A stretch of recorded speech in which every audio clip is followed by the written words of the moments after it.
du rythme, du son, de la danse. Tous les ingrédients dignes d'un accueil chaleureux ont été réunis pour l'arrivée de la caravane droit à la terre, à l'eau et à l'agroécologie paysanne dans la capitale du Sud Comou, à Boissou, dernière étape ivoirienne de la caravane.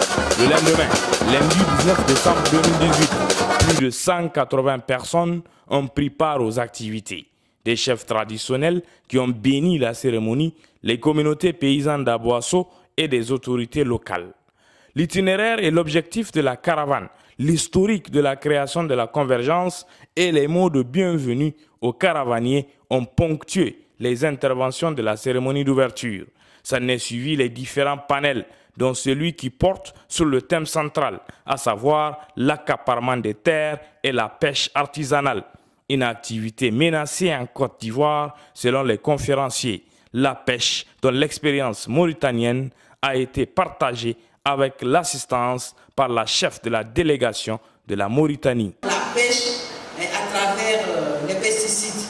Il y a des pêcheurs pour des raisons de facilité, par exemple, vont jeter des pesticides dans l'eau pour aller pêcher le poisson, pour aller vendre.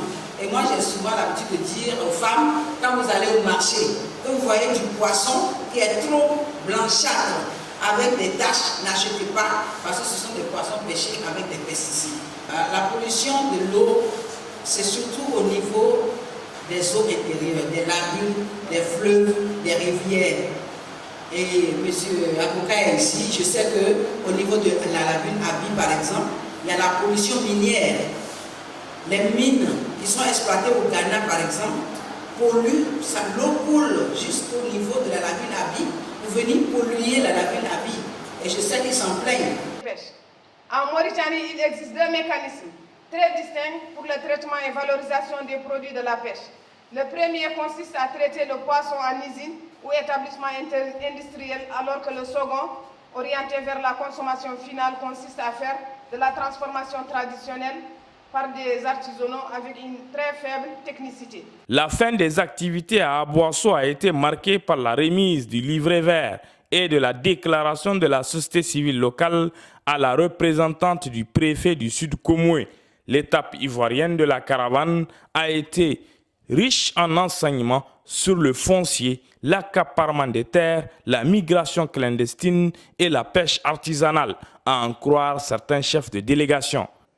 Nous retenons ici, lors de ce grand passage du grand pays qu'on a appelé l'éléphant de l'Afrique, des éléments clés, à savoir le problème d'accaparement de terre est incontestablement pratiqué dans la terre ivoirienne.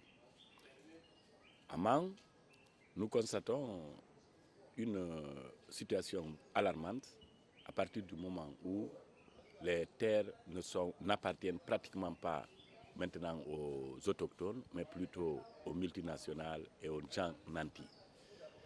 Par rapport à Daloa, l'effet de migration, c'est un paradoxe. Un pays potentiellement riche se retrouve dans une situation où la jeunesse est désemparée. Je vois que aussi bien la migration que la pêche, c'est des problématiques qui reposent surtout sur les accaparements de terres et d'eau. Donc ça a presque le même dénominateur commun. L'étape ivoirienne a été très enrichissante parce qu'elle a permis une prise de conscience des communautés que dans leur lutte, elles ne sont plus seules, que c'est toute la jeunesse et toutes les communautés d'Afrique de l'Ouest qui sont en lutte avec elles. Que leur problème n'est plus leur problème et qu'eux aussi dorénavant font partie d'un ensemble alors qui va s'évertuer vraiment à changer les choses de façon pacifique. Ce n'est pas dans la violence. Vous savez, malheureusement, la Côte d'Ivoire sort d'une période de violence très aiguë, très exacerbée. Violence communautaire, violence religieuse, violence régionale. Il y a eu un peu de tout.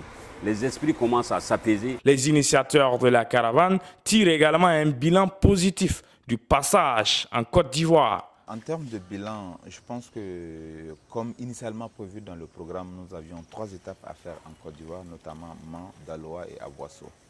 Dans ces 3 localités, de façon, du côté de la mobilisation sociale, on peut dire que les résultats ont été atteints parce que partout où nous partions, les victimes étaient présentes, que ce soit les victimes d'accaparement des terres, des jeunes qui veulent aller à la migration, il y avait des représentants à ce niveau.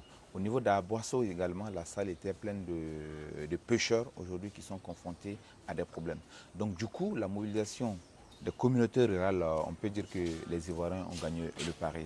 Maintenant, par rapport aux autorités, oui, les autorités ont répondu dans 2 endroits, mais ils se sont fait plutôt dans un seul endroit, ça c'est au niveau de Mans, mais au niveau des 2 autres localités, ils se sont fait représenter.